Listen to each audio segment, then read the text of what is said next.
Hello students, welcome to the biology class. कैसे हैं आप सब लोग? I hope you all are doing good. आज हम लोग पढ़ने वाले हैं oogenesis के बारे में। ये आपकी क्लास 12th बोर्ड के लिए भी बहुत इंपॉर्टेंट है और साथ ही साथ नीट में से भी इसमें से बहुत क्वेश्चंस आ रखे हैं। ठीक है बच्चों, कुछ क्वेश्चंस मैं लास्ट में अटैच भी कर रखे हैं जिनसे आपको आइडिया लग सकता है किस तरीके के क्वेश्चन इस टॉपिक से पूछे जाते हैं। तो स्टार्ट करते हैं oogenesis से।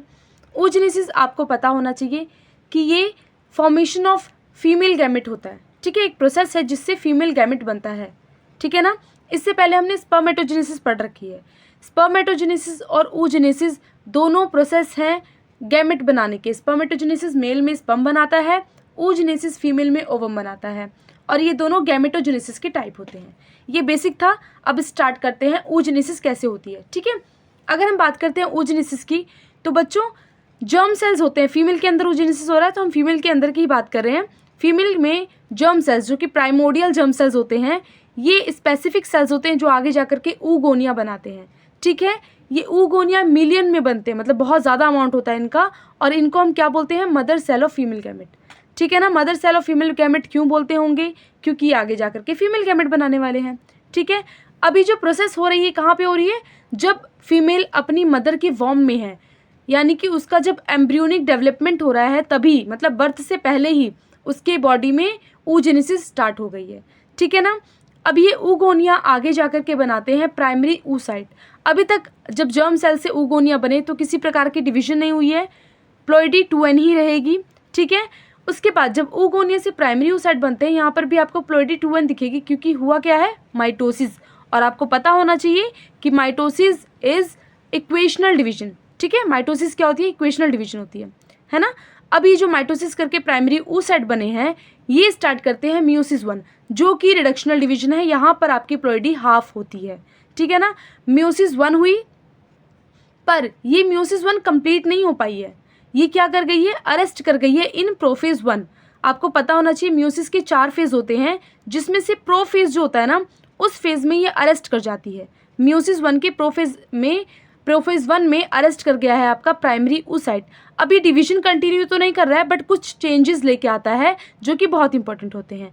और ये अरेस्ट किस टाइम पे हुई? ये भी याद रखने की चीज़ है।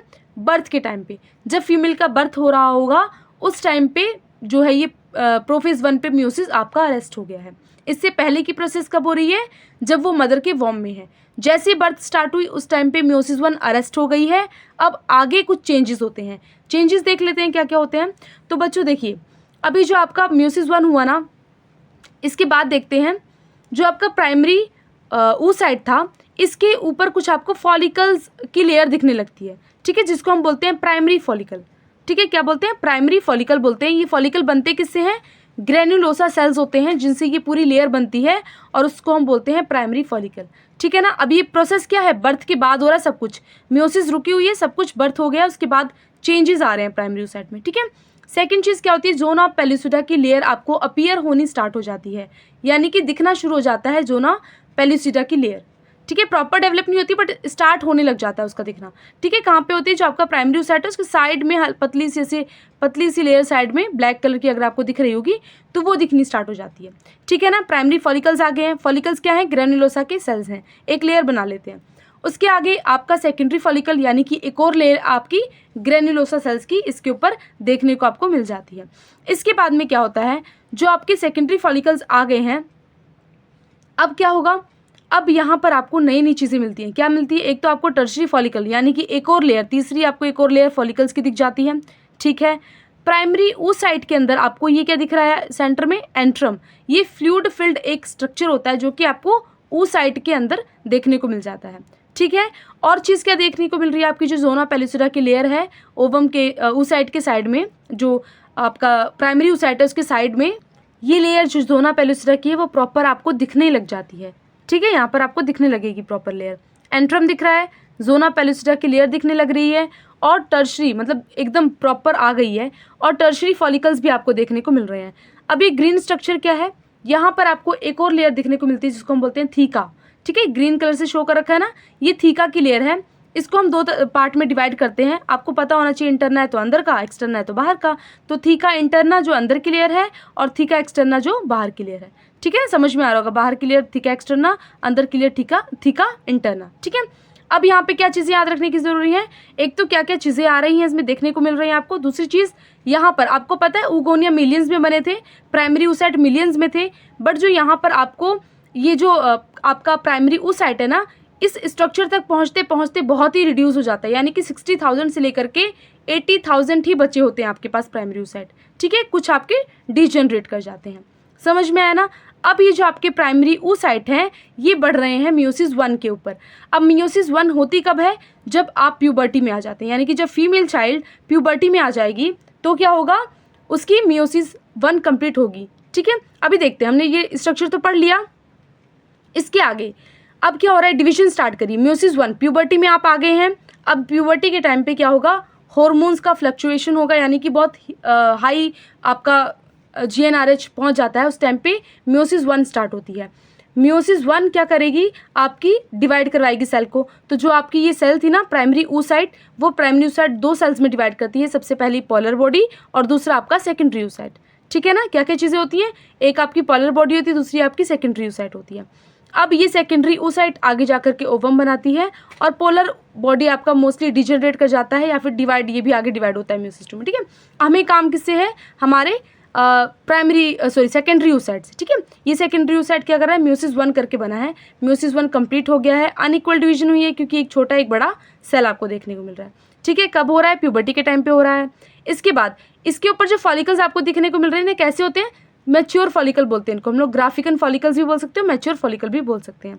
ठीक है, अब ये सेकेंडरी जो oocyte है आपका, ये आपका आगे की ओर बनाएगा ओवम। तो देखते हैं कैसे बनता है। ये जो आपका सेकेंडरी oocyte है ये आगे बढ़ा, इसने क्या की, ओव्यूलेशन की। ठीक है, तो ओव्यूलेशन क्यों होता है, LH सर से होता है। आप जब मेंस्ट्रुएशन साइकिल पढ़ोगे तो उसमें समझ में आएगा आपको। तो यहाँ पे एक हार्मोन होता है जो कि बहुत हाई पहुँच जाता है, उससे क्या होता है, यहाँ पर आपका ओव्यूलेशन होता है, यानी कि जो सेकेंडरी oocyte है ना, ये सेकेंडरी oocyte यहाँ पर रिलीज होने लगता है। किसमें से, थीका, जो थीका की लेयर है और जो फॉलिकल्स इसके ऊपर थे ना, उनको छोड़ करके ये रिलीज हो जाता है। एक सिंपल सी पतली सी लेयर इसके पास फॉलिकल्स की होती है, बाकी सब कुछ ही छोड़ करके निकल जाता है। ठीक है, ओव्यूलेशन हो जाती है। ठीक है, अब ये मतलब ओव्यूलेशन हो गया, सेकेंडरी oocyte आपकी बाहर निकल गई थीका की लेयर से और फॉलिकल्स को छोड़ दिया। अभी जो फॉलिकल्स और थीका की लेयर हैं ये कॉर्पस ल्यूटियम बन जाती हैं, डिजनरेट करने लगती हैं। अगर उसके बाद नहीं हार्मोन्स मिलते हैं तो डिजनरेट भी कर जाती हैं। बट हमें किससे मतलब है, सेकेंडरी oocyte से। ये सेकेंडरी oocyte क्या करता है, मियोसिस 2 स्टार्ट करता है। ठीक है, इसने क्या किया, ओव्यूलेशन किया, ओव्यूलेशन से ये रिलीज हुई। उसके बाद में मियोसिस 2 ये सेकेंडरी oocyte स्टार्ट करता है। बट यहाँ पर अगेन मियोसिस 1 की तरह क्या होता है, मियोसिस 1 में आपको पता होना चाहिए प्रोफेज 1 में वो स्टॉप हो जाता है, अरेस्ट हो जाता है, और फिर प्यूबर्टी के टाइम पे मियोसिस 1 कंप्लीट होती है। और मियोसिस 2 में क्या होता है, ये आपका मेटाफेज 2 में अरेस्ट हो जाता है। जैसे ही ओव्यूलेशन हुआ मियोसिस 2 स्टार्ट हुई, बट यहाँ पर मेटाफेज 2 में यहाँ पे स्टॉप हो जाएगा, अरेस्ट हो जाएगा। इसके बाद क्या करेगा ये, जब इसको स्पर्म मिलता है। ठीक है, ये जो आपका सेकेंडरी oocyte है ना, यहाँ पे जो आपका सेकेंडरी oocyte है जो रिलीज हुआ ओव्यूलेशन के बाद में, ये मेटाफेज 2 पे आपका क्या करता है, स्टॉप हो जाता है। ठीक है ना, आपको दिख रहा हो यहाँ पे मेटाफेज 2 में ये स्टॉप हो जाता है। और मेटाफेज 2 के बाद ये क्या करता है, कंप्लीट जब ये स्टॉप हो गया उसके बाद जब इसको स्पर्म मिलता है तो ये कंप्लीट करता है अपना मियोसिस 2। ठीक है, जब भी फर्टिलाइजेशन होगा अगर स्पर्म मिलेगा तो, अगर स्पर्म नहीं मिल रहा है तो ये डिजनरेट कर जाता है। स्पर्म मिल गया तो मेटाफेज 2 पे जो स्टॉप हुई थी मियोसिस वो आगे कंटिन्यू करती है और किस चीज़ में डिवाइड करती है, एक ओवम बनाता है, दूसरा आपका पोलर बॉडी बनाता है। ये था आपका oogenesis। तो आज की क्लास थी oogenesis के बारे में। आपको ये वीडियो कैसी लगी कमेंट सेक्शन में ज़रूर बताइए। अगर इस टॉपिक से किसी प्रकार का भी डाउट है आपको तो आप कमेंट सेक्शन में पूछ सकते हैं, I will definitely try to reply. और इसके बाद कुछ क्वेश्चंस हैं जिनके आंसर आप कमेंट सेक्शन में करिए। और अगर ये आपको क्लास अच्छी लगी तो वीडियो को लाइक करें, चैनल को सब्सक्राइब करें और अपने फ्रेंड्स के साथ शेयर करें। मिलते हैं नेक्स्ट क्लास में। Thank you.